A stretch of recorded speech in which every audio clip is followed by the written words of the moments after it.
Hola, my name is Mr. Shippey. I'm the head of languages here at the Reach Free School, and in this short video I'm going to explain to you how you can support your child at home in Key Stage 4 Spanish. So to begin, here's just a quick question for you. See if you can remember how to conjugate verbs in Spanish. So it's a really important part of the grammar that we teach the pupils here. So we've got some present tense verbs here. So I would like you to see if you can figure out how to say I drink, we sing, and they write in Spanish. You've got a verb table on the right-hand side, and you've got the three infinitives at the top. So how to say to sing, to drink, and to write. And I'll give you the answers at the end of the video, see if you can figure it out. So in terms of the content, pupils are working towards a GCSE in Spanish, and they take 4 exams at the end of year 11. They are worth a quarter each, and they're in speaking, listening, reading, and writing. All the skills link into each other, and they're all as important as one another. So lots of people, for example, might be very good at speaking and maybe a little less strong on the writing. Some people like the logical questions of reading and listening. So everyone tends to have a skill that they're stronger at, and obviously probably also a skill that they're slightly weaker at. What I would say is, although we like to practice what we're good at, it's really, really important if we recognize, for example, that maybe we're not very good at listening, that's a skill we really focus on. So focus on the weaker skill is probably the thing that we really need to do the most. In terms of the content, we start in year 9. I'm well aware that pupils take their GCSE options halfway through. So from Spring 2 onwards would be Key Stage 4, where they study all about their home and town and some Spanish festivals. And then moving on into year 10, this is where the bulk of the course is actually undertaken in terms of units studied and grammar. So year 10 is a really important year for pupils at Key Stage 4 Spanish. Pupils study school, holidays, future plans, technology, relationships, and healthy living. So over half the course, and they have 2 sets of mock exams where they'll be assessed on all 4 key skills as well. So it's a really important year, especially in terms of content and also grammar, because when we get to year 11, we've got a few units to finish off, and then we tend to bring everything together to do lots of revision, lots of practice, especially with speaking preparation. The speaking exam, the more practice you put in, you tend to get the better mark you will tend to get. It's a question of really working very hard and practice, practice, practice. So in year 11, they also cover the environment, volunteering, and jobs. And it tends to happen once we've covered the whole course in Spanish.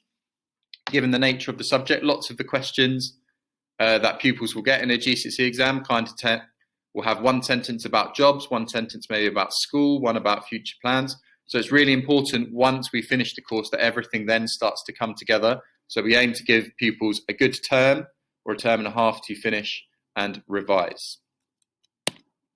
So obviously some examples of outstanding work in Spanish. It's really important now that pupils are in Key Stage 4. Their exercise book is one of the most important tools of revision or sources of revision that they're going to have. So it needs to be a nice, neat book. We do lots and lots of exercises in Spanish, lots of match-up exercises of vocab.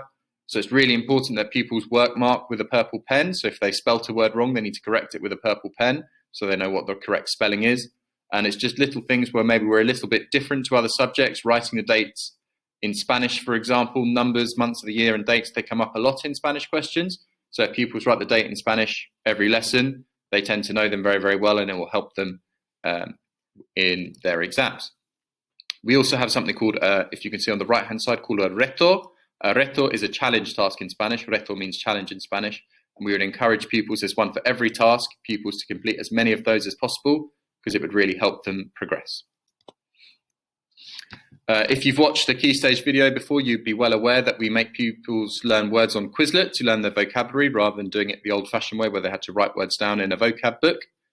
So at Key Stage 4 Spanish, pupils will have a set of words to learn each week. It's typically between 20 and 30 words. Some of the words at Key Stage 4 will repeat week after week to help pupils remember the most important words, or we might put a fancy phrase in there, and they'll see that each week to help them to remember it, because that would be excellent if they could replicate that in their speaking or their writing. At Key Stage 4, pupils will also sometimes have an additional homework task that could be, for example, to complete a past paper or to complete some speaking questions or reading and listening questions, things like that. Okay, it's really, really important that pupils get into good habits using Quizlet, as it will really, really help them to learn the vocab that they need to know for their exams. So here is an example of what we can see on Quizlet. So pupils will have a Quizlet classroom, which they're all a member of, and they will have access to all the sets that they need to do. At Key Stage 4, lots of them will be labelled with the topic they're currently doing. So, for example, school, and then it will have part 1 to 7. So it follows a logical pattern, so pupils should know which set they need to do. It will, of course, also be on Google Classroom every week. And then on the right-hand side, that is what I can see as a teacher account. So we can see each pupil's individual Quizlet account and what they've done that week to check whether they've done their homework. We recommend that pupils complete Learn to learn the words, self-explanatory really, and Test would be a good one to do just before, maybe as a bit of revision, just before they've got their quiz each week. They have a quiz in the first lesson of each week on the words that they've learned for homework. And then they've got a few other games, so Gravity and Match, some games to help them. Spell's a good one because it says the word aloud, so it helps them with their listening skills. Flashcards is a good one to do to get a rough idea, but it's not enough just to do flashcards on your own. That's often, when pupils say they've done flashcards, that's often an indication that they've done it last minute and rushed rather than done it properly. So I'd suggest Learn is the best activity to complete on Quizlet. Another website, this one is called Conjuguemos. It's for Spanish grammar, specifically for Spanish verbs. So it helps pupils conjugate verbs in Spanish. They've got all the tenses on there. It's all linked in Google Classroom for them. I suggest they complete the graded practice. That really helps them to know their verb endings, which is super, super important. If you know your verb endings and you know your vocab, the chances are you're going to do very well in Spanish.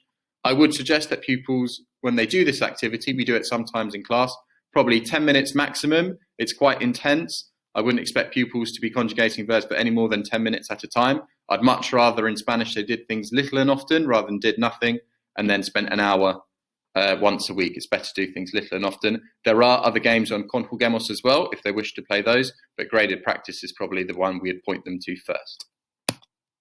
So how to support your child at home. So if you could encourage them with their weekly tests and making sure they're learning their words on Quizlet and practicing conjugating their verbs using Conjuguemos, that would be really, really helpful. If you could test your child at home, maybe the night before their test. Their test typically takes place on a Monday or a Tuesday, depending on when their first lesson is in the week.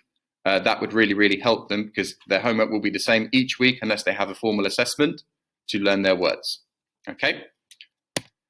So the answers to the question that I posed at the beginning, we have bebo, cantamos, and escriben. So what you need to do, if you look at the top left-hand corner here, you need to take off the last two letters. So it's similar to French if you learned French when you were at school. So you take off the AR, ER, and IR, and then you need to use the table to add the correct ending. So bebo, for I drink, you take off the ER, and the ending is an O because I and ER is an O here. So it's bebo, cantamos, take off the AR, you'd have to add on amos, and escriben, take off the IR, and you'd have to add EN. So escriben.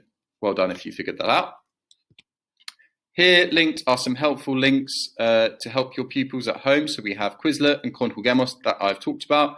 You've also got Oak Academy, BBC Languages, Word Reference is an excellent online dictionary, far better than Google Translate, which we absolutely do not recommend.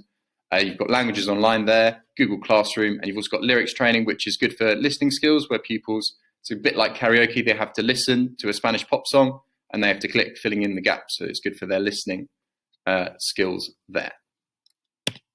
I hope you found this video helpful, and please get in touch with me if you have any questions about Spanish. Thank you very much.